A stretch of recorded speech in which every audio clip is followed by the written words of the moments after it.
നമ്മുടെ ഹെറിറ്റേജ്, നമ്മുടെ പൈതൃകത്തിലൂന്നിയുള്ള ഒരു വിദ്യാഭ്യാസം.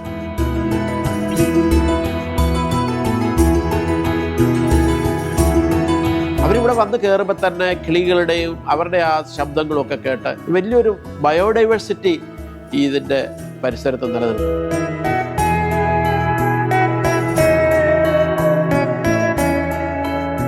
മുമ്പ് നമ്മൾ ചേർത്ത സ്കൂളിനെക്കാട്ടിലും ഒന്നുകൂടെ നല്ല രീതിയിലാണ് പിള്ളേരിപ്പം മുന്നോട്ട് പോയിക്കൊണ്ടിരിക്കുന്നത്.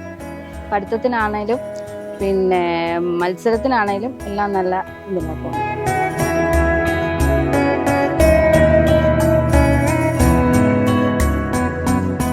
എൻ്റെ മകന് നല്ല കെയറിങ് ഉണ്ട്. അവിടെ ആ ക്ലാസ്സിൽ 31 കുഞ്ഞുങ്ങളുണ്ട്. എന്നാൽ ആ കുഞ്ഞുങ്ങളെ എല്ലാം ഒരേപോലെയാണ് ഈ സ്കൂളിൽ കാണുന്നത്.